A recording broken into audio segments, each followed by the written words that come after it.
I didn't realize I didn't do my hair yet. That's all right. So we're going to be studying business leadership, business management, organizational behavior.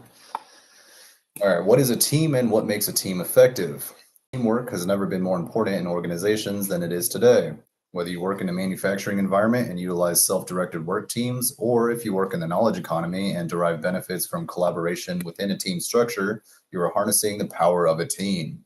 A team, according to Katzenbach and Smith in their Harvard Business Review or HBR article, the discipline of teams is defined as people organized to function cooperatively as a group. The five elements that make teams function are common commitment and purpose, specific performance goals, complementary skills, commitment to how the work gets done, and mutual accountability. A team has a specific purpose that it delivers on, has shared leadership roles, and has both individual and mutual accountabilities. Teams discuss, make decisions, and perform real work together, and they measure their performance by assessing their collective work products. This is very different from the classic working group in an organization, usually organized by functional area, in which there is a focused leader, individual accountabilities and work products, and a group purpose that is the same as the broader organizational mission. Think of the finance organization or a particular business unit in your company. These are, in effect, larger working groups that take on a piece of the broader organizational mission. They are organized under a leader, and their effectiveness is measured by its influence on others within the business, for example, financial performance of the business. Exhibit 10.2 shows a finance working group. Smart managers understand that not all of a company's influential relationships appear as part of the organization chart. Consider a publishing company that might have a lead finance head for each group, such as adult fiction, nonfiction, young adult, and children's book divisions. A finance team working group would help spread best practices and lead to more cohesive operations for the entire organization. So, what makes a team truly effective? According to Katzenbach and Smith's discipline of teams, there are several practices that the authors have observed in successful teams. These practices include the following. I'll be right back. I need to check on my chicken.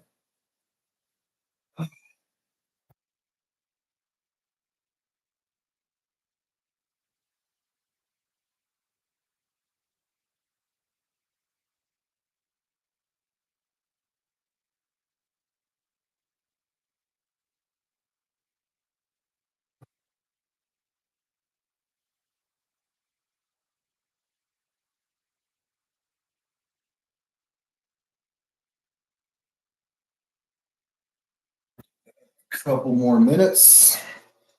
It's looking good though. It's got some red, green, orange bell peppers in there with some chicken, some garlic, black pepper, some olive oil. Perfection. All right. So practices include establish urgency, demanding performance standards and direction.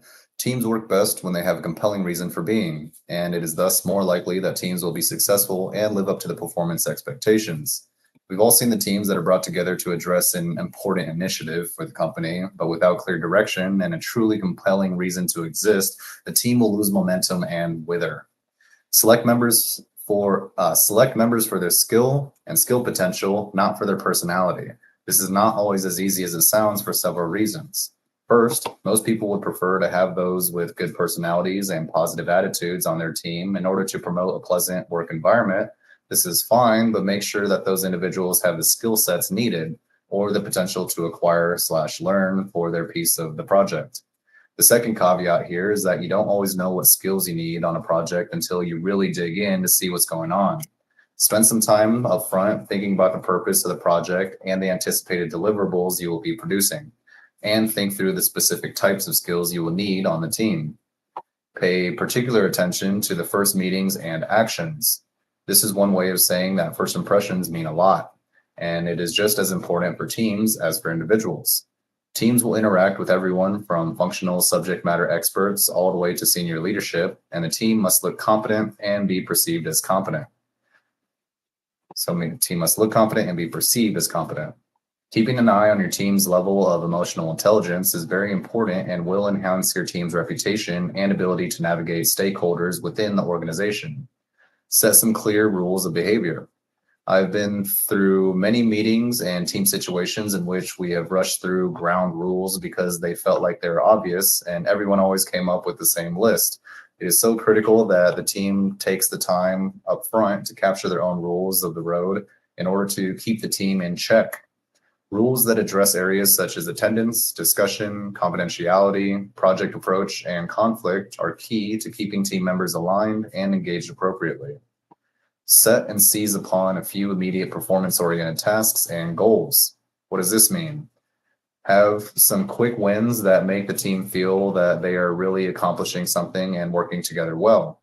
This is very important to the team's confidence, as well as just getting into the practices of working as a team.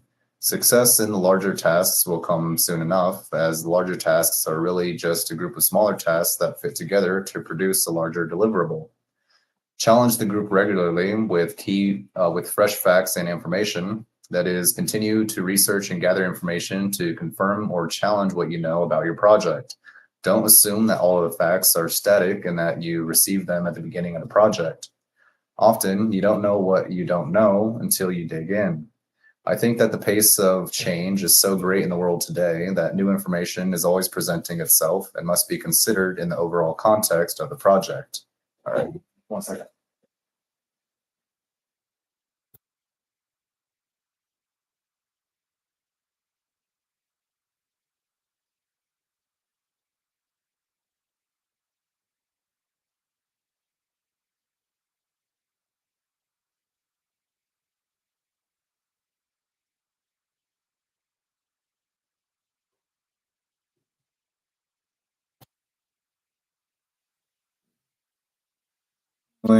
Spend lots of time together. Here's an obvious one that is often overlooked. People are so busy that they forget that an important part of the team process is to spend time together. Bonding. Think together and bond. Oh, there it is. Okay, spend time together, think together, and bond. Time in person, time on the phone, time in meetings, all of it counts and helps to build camaraderie and trust. Exploit the power of positive feedback, recognition, and reward. Positive reinforcement is a motivator that will help the members of the team feel more comfortable contributing. It will also reinforce the behaviors and expectations that you're driving within the team. Although there are many extrinsic rewards that can serve as motivators, a successful team begins to feel that its own successes and performance is the most rewarding. Collaboration is another key concept and method by which teams can work together very successfully. Bringing together a team of experts from across the business would seem to be a best practice in any situation. However, Grattan and Erickson, in their article, 8 Ways to Build Collective or Collaborative Teams, found that collaboration seems to decrease sharply when a team is working on complex project initiatives. In their study, they examined 55 larger teams and identified those with strong collaboration skills despite the level of complexity. There were 8 success factors for having strong collaboration skills. Signature relationship practices is one. Second, role models of collaboration among executives. Establishment of gift culture in which managers mentor employees. Training in relationship skills. A sense of community. Ambidextrous leaders, which are good at task and people leadership. Good use of heritage relationships, and role clarity and task ambiguity. As teams grow in size and complexity, the standard practices that work well with small teams don't work anymore. Organizations need to think about how to make collaboration work, and they should leverage the above best practices to build relationships and trust. Right. Teams in the workplace. All right, that was the end of that, I guess. I didn't realize I reached the end of the page already. All right, cool. There's another little study session in. Solid.